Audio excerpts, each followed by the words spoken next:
Ilang araw bago magpasko, nasunugan ang ilang residente sa Pasig at Makati City. Ilan sa kanila walang naisalbang gamit. Balita hatid ni EJ Gomez at Bam Alegre. Ganito kalaki ang apoy at kakapal ang usok ng sunog na sumiklab sa barangay Cansilawan, Makati City bago mag-alas 10 kagabi. Agad itinaas ang ikalawang alarma, hudyat para rumesponde ang hindi bababa sa 8 fire truck. Patulog na raw ang mga residente na magsimula ang apoy, kabilang si Glenn Tible. Kasalukuyan po akong nanonood ng TV tapos yung mag-ina ko natutulog na, ako nanonood ng TV. Tapos sabi ko parang may naamoy akong parang amoy sunog.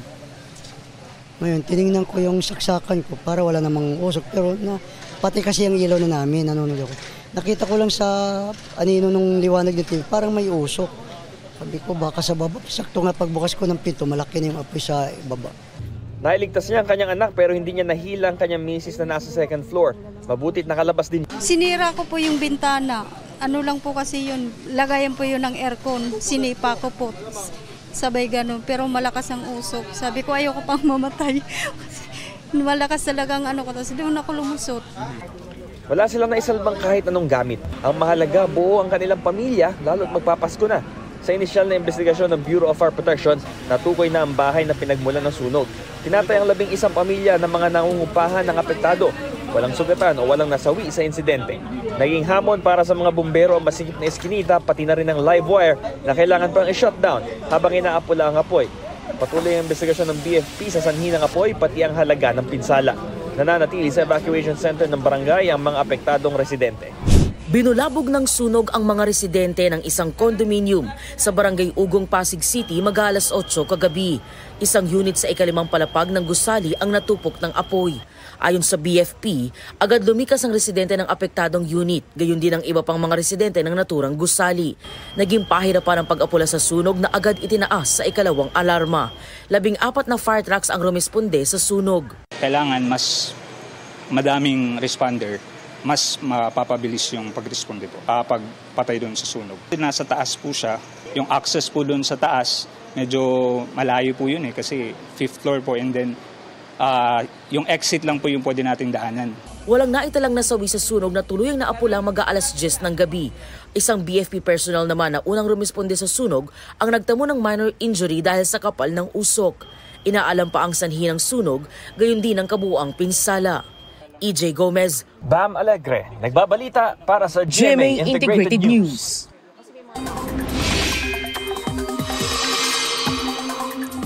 Naperwisyo ng malakas na hangin ang isang peryahan sa Kalibo, Aklan. Dahil dyan, natumba ang ilang tolda. Pansamantala nang itinigil ang pagpapaandar ng mga rides. Walang naiulat na nasaktan dahil sarado pa ang peryahan nang maganap ang insidente. Tuloy-tuloy naman ang ulan sa Ilagan, Isabela nitong weekend. Sa kabila po niyan, wala namang pagbaha na naranasan sa lugar. Patuloy na nakaantabay ang Disaster Risk Reduction and Management Office sa lagay ng panahon at sitwasyon sa paligid. Ayon sa Pag-asa, hanging amihan ang nagpapaulan sa Isabela at ilan pang bahagi ng Luzon. Shear line naman sa ilang panig ng Southern Luzon, habang Intertropical Convergence Zone o ITZZ ang nakakaapekto sa Mindanao. Sa mga susunod na oras, uulanin ang halos buong Visayas at Mindanao base sa rainfall forecast ng Metro Weather. Posible po ang heavy to intense rains na maaaring magdulot ng baha o landslide. May chance rin ng ulan sa ilang bahagi ng Northern, Central at Southern Luzon. Abiso po sa mga suking commuter ng MRT Line 3, adjusted ang operasyon ng kanilang mga tren simula po ngayong araw. Mula December 16 hanggang 23, 4:30 a.m. ang first trip sa North Avenue Station, habang 5:05 ang mula sa Taft Avenue Station. 10:34 p.m. ang last trip sa North Avenue Station, habang 11:08 naman sa Taft Avenue Station. Sa bisperas ng Pasko at Bagong Taon, 4:30 a.m. at 5:05 pa rin ang first trip. Mas maaga naman ang last trip sa North Avenue Station, 7:45 p.m. habang 8:23 p.m. sa Taft Avenue Station.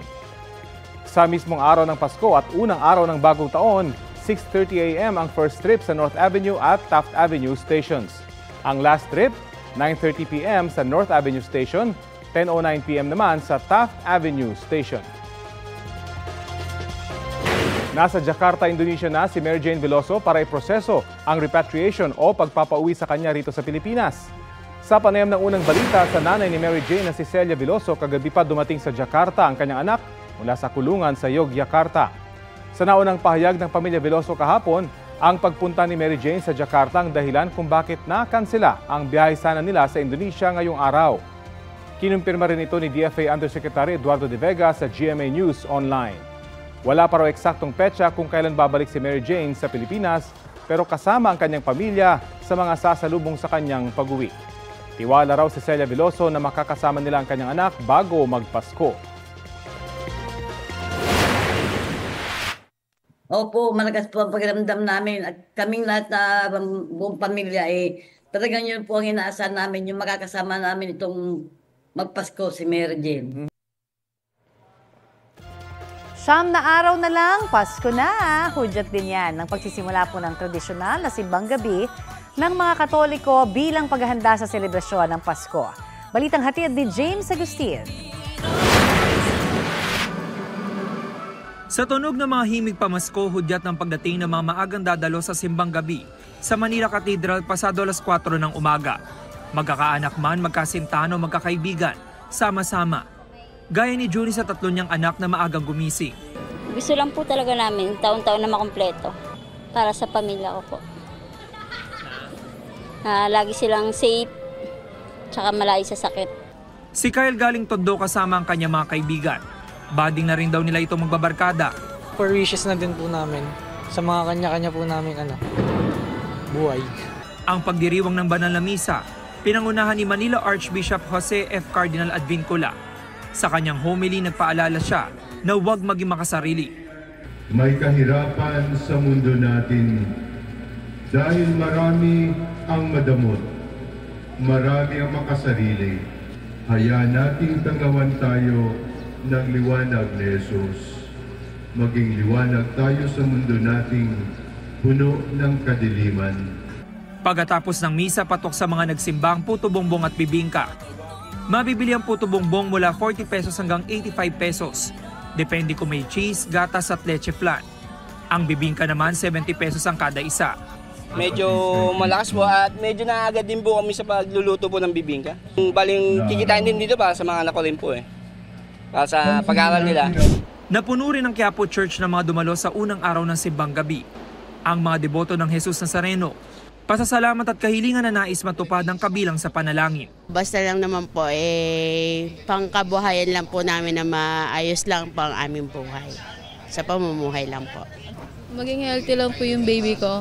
James Agustin, nagbabalita para sa GMA Integrated News. Ramdam na rin ang papalapit na Pasko sa pagsisimula ng simbang gabi sa ibang probinsya sa bansa. Gaya sa Bulacan, kung saan dinagsari ng mga parokyano ang ilang simbahan. Anticipated Mass naman ang dinuluhan ng marami sa Baguio City. Sa Orani, Bataan, mabenta na ang mga bibingka at puto bumbong malapit sa ilang simbahan. Nasa mahigit 41,000 pulis ang nakadeploy para tiyakin ang seguridad sa mga simbahan. Hinikayat naman ng Catholic Bishops' Conference of the Philippines sa mga pari na ilahad ang tunay na salita ng Diyos sa kanilang homily at hindi lamang ang kanilang mga pananaw. Nakakonvoy ang bus na yan habang binabagtas ang Buliran Road sa Barangay San Isidro sa Antipolo, Rizal. Ang pangatlong bus bahagyang bumagal na tila may nadaan ng lubak. Pagkalagpas nito, makikita ng nakatumbang motorsiklo pati ang driver nitong nakahandusay. Nahinila ng isang lalaki papunta sa gilid ng kalsada. Nagulungan na pala siya ng bus. Nasawi ang biktimang 19 na taong gulang. Sa investigasyon ng pulisya, isang paralan ang nag-hire sa mga bus para sa isang educational tour. Natunto ng mga pulis ang driver sa Laguna at inaresto. Gate ng driver, wala siyang naramdaman na kumalabog sa gilid at wala rin siyang nakitang motorsiklo sa side mirror. Humingi siya ng tawad sa pamilya ng biktima. Naharap siya sa karampatang reklamo. Balikulungan ang isang lalaking kalalaya pa lang matapos umanong pagbantaan ang kanyang dating kinakasama. Masama raw ang loob niya kaya niya ito nagawa. Balitang hatid ni James Agustin. Kalalaya lang noong Setyembre, balikulungan na naman ang 33 anyos sa lalaking ito matapos umanong pagbantaan ng dati niyang kinakasama. Base sa investigasyon ng pulisya, Pumunta ang suspect sa bahay ng biktima sa Barangay Batasan Hills, Quezon City. Panay ng tawag niya doon sa cellphone ng biktima kung saan siya ay nagbabanta. Binirify siya ng biktima, tiningnan siya doon sa labas ng bahay. Nakita nitong complainant na meron siyang nakasukbit na baril doon sa kanyang bewang. Humingi ng tulong ang biktima sa kapitbahay niyang pulis na off-duty noon. Naaresto ang suspect at nakuha sa kanyang isang gun replica. Sa police station, nagkaharap ang dating magkasintahan. So ang motibo talaga nito ay hindi matanggap nitong suspect na ang kanyang dating kinakasama ay meron ng asawa paglabas niya ng kulungan. 14 na taong nakulong ang suspect dahil sa kasong robbery with homicide. Giit niya, sumama ang loob niya sa dating kinakasama. Bala ko lang po siyang puntahan ng mga time na yun. Gusto ko lang po siyang makita nun. Kasi po, para makamusta po yung kalagayan niya kasi po nagbubuntis po siya. Anak mo ba yung pinagbubuntis sa asawa mo? Pero na-discover mo raw na may iba na siya kinakasama. Yung nga sabi niya nga po, ibang araw po papakilala yung ama, hindi ako. Maharap ang suspect sa mga reklamong grave threat, resistance and disobedience to a person in authority, paglabag sa Comprehensive Firearms and Ammunition Regulation Act, at Anti-Violence Against Women and Their Children Act. James Agustin, nagbabalita para sa GMA Integrated News. Ito ang GMA Regional TV News. Oras na para sa maiinit na balita ng GMA Regional TV mula sa Luzon. Nakakasama po natin si Chris Zuniga. Chris? Salamat, Connie. Hindi bababa sa 15 bahay ang nasira sa Lopez, Quezon Province matapos na umangat ang lupa roon. Sa bayan naman ng Urdaneta dito sa Pangasinan, nasunog ang isang residential area. Ang mainit na balita hatid ni CJ Torida ng GMA Regional TV. Halos matupok na ng malaking apoy ang ilang bahay sa Barangay Poblacion, Urdaneta, Pangasinan. Ayon sa mga otoridad, mabilis na kumalat ang apoy nitong Huwebes. Nakaresponde naman ang mga bumbero, maging iyong mga galing sa Karatigbayan at fire volunteers. Nahirapan po tayo sa pagresponde kasi medyo masukal yung papasok pa. Iskinita, masikip yung daan, kaya nahirapan po ang mga kasama natin sa pagpasok. Tumulong din ang mga residente para maapula ang apoy. 16 na bahay ang nasunog. Ang mga naapektuhan, nakikitira ngayon sa kanilang mga kamag-anak. Dinala naman ang iba sa evacuation center. Inaalam pa ng mga otoridad ang sanhi ng apoy at kabuuang halaga ng pinsala. Sa Lopez, Quezon, 15 bahay sa Barangay Matinik ang tuluyang nasira nang biglang umangat at nagkabitak-bitak ang lupa. Kwento ng ilang residente, bigla silang nakarinig ng pag-ugong at sinundan ng animoy pagputok nitong Sabado ng gabi. Ilang minuto ang lumipas, biglang umangat na ang lupa. Bukod sa mga bahay, kabilang din sa mga nasira sa insidente ang riles ng tren, ilang silid-aralan at water source sa barangay. Ayon sa FIVOX, walang netalang pagyanig sa lugar. Titingnan muna nila ang lugar para matukoy kung ano ang sanhi ng insidente. CJ Torida ng GMA Regional TV, nagbabalita para sa GMA Integrated News.